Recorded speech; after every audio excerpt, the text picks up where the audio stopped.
Welcome to Journals of Self-Discovery.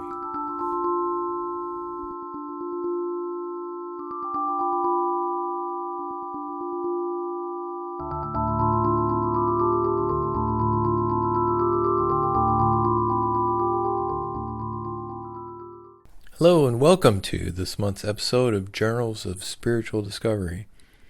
I'm late getting the episode out this month. As it turns out, the interview I had set up fell through, so I was actually going to skip the month. But then a friend sent an email a few days ago, and it had an audio recording where he had recorded some poems that were in a book that the TAT Foundation put out a few years back called Beyond Mind, Beyond Death. And I thought that this might make a nice little nugget to keep you inspired until next month's episode comes online. I hope you enjoy it. And speaking of next month, I have Jan Fraser lined up. I'm looking forward to that. She's spoken at the TAT Foundation several times, but I've never had the opportunity to talk with her.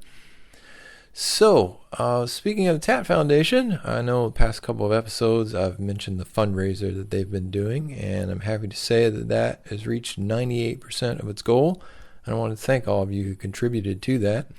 If you'd like to know more about that project, just go to tatfoundation.org.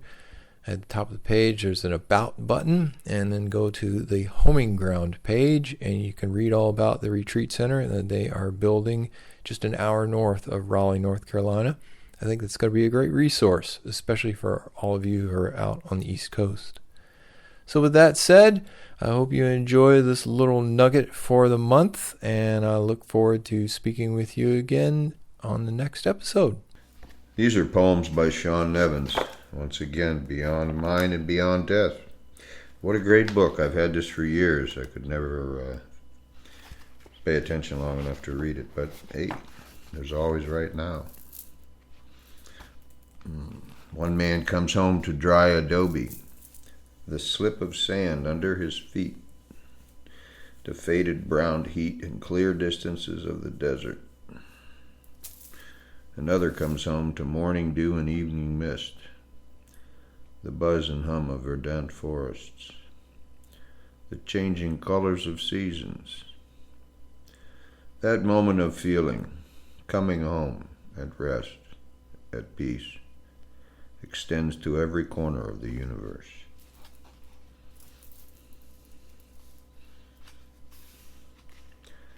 Our life is like a stone bird frozen by some demon of memory. All that holds us together and still is memory of the last moment. Living birds tumble through emptiness using what wind is available to catch the prey God gave them. God giveth and we take away into little minds thinking with fear of demons.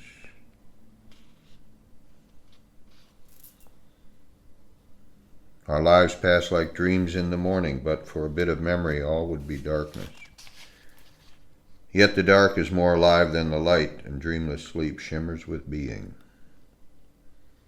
If we could just remember to be quiet, like man on the brink of sleep's oblivion, whose faltering self lets through a new life.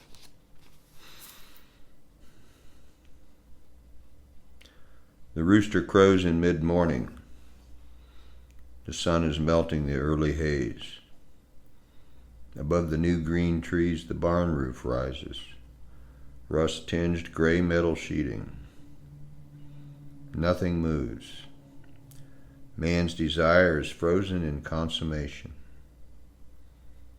Man is God for a moment, wanting nothing, only watching, at once alive and already dead.